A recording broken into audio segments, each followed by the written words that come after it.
Did you know that one of Formula One's most legendary drivers was kidnapped right before one of the most important races of his life? Today on F1 Pulse, I'll tell you the incredible story of Juan Manuel Fangio, El Chueco, the man who dominated Formula One in the 1950s, whose life was marked by feats, records, and even a movie-worthy kidnapping. Juan Manuel Fangio was born on June 24, 1911, in Balcarce, Argentina, into a humble family of Italian immigrants. From a young age, he worked in his father's mechanic shop, where his passion for cars and speed was born. At 16, he left school to become a mechanic, but his real dream was to race. He started out in the legendary Argentine carretera races, where drivers covered thousands of kilometers on dirt roads, facing extreme dangers and forging nerves of steel.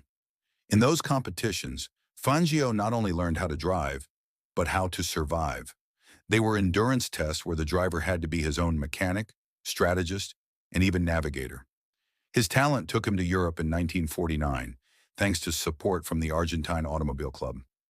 There, Fangio faced the world's best and quickly caught the attention of the top teams.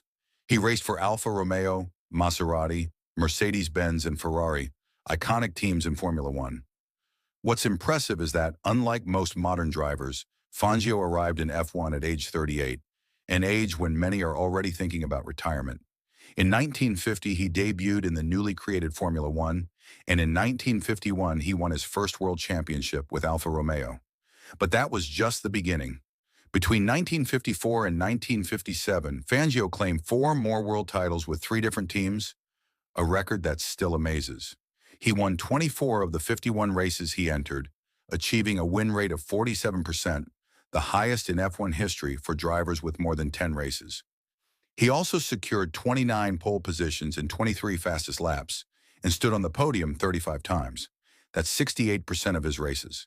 To put it in perspective, Lewis Hamilton, with over 300 races, has a win rate of 31%, and Schumacher, 29%. Fangio was champion with 4 different teams: Alfa Romeo, Mercedes, Ferrari, and Maserati. This record for title diversity has yet to be matched.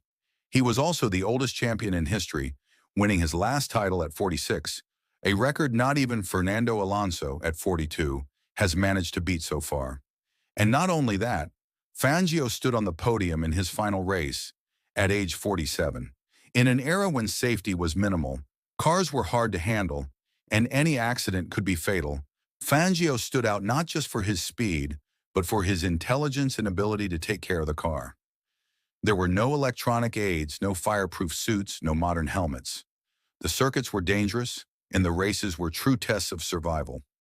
In fact, more than 30 drivers died during Fangio's career, making his longevity and success even more impressive. His career was full of epic moments, but one of the most memorable was the 1957 German Grand Prix at the Nürburgring. After a botched pit stop, Fangio rejoined the track almost a minute behind the leaders. In a historic comeback, he broke the lap record 9 times, and on the final lap, overtook both Ferraris to win the race and secure his 5th world title. He later confessed, "I had never driven so fast in my life, and I don't think I ever could again." That race is considered by many experts to be the greatest individual performance in Formula One history. Fangio also made headlines off the track. In 1958, he was kidnapped in Cuba by a revolutionary commando led by Fidel Castro, who wanted to draw international attention. Fangio was treated with respect and released unharmed 29 hours later. The episode made him a global celebrity and was covered by media around the world. Even after his release, he attended the race as a spectator and joked with his captors, showing his composure and charisma. Fangio himself later said, "I'd rather history remember that I didn't try to escape to avoid bloodshed." His personal magnetism led him to mingle with celebrities, artists, and politicians. Fangio was friends with figures like Eva Perón and was received by presidents and kings in Europe. At Mercedes-Benz events, he shared the stage with Michael Schumacher and Sterling Moss, who considered him the maestro. Schumacher, a 7-time champion, once said, "What Fangio did stands alone. It's not fair to compare us. He was superior to all of us in his era." Fangio was also invited to galas, dinners with movie stars, and even inspired songs and films in Argentina and Europe. As for records, Fangio held the most world championships for 46 years, until Michael Schumacher surpassed him in 2003. His win, pole, and podium percentages remain among the highest in history. He's also the only champion with 4 different teams and the oldest champion ever. His efficiency record has yet to be matched by any modern driver. And here's a fun fact. Fangio is the only driver with his own museum in his hometown of Balcarce, where his cars, trophies, and personal items are on display. Personally, Fangio was a reserved man. He never married, though he had relationships.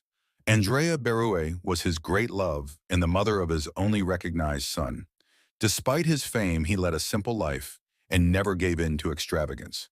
His fortune, estimated at around $1.5 million, was modest compared to today's drivers, though he was the face of brands like Mercedes-Benz, Alfa Romeo, and Ferrari. Fangio wasn't one for extravagant luxuries. He loved cars and owned some iconic models, but his greatest treasure was the respect and admiration of his peers and fans around the world.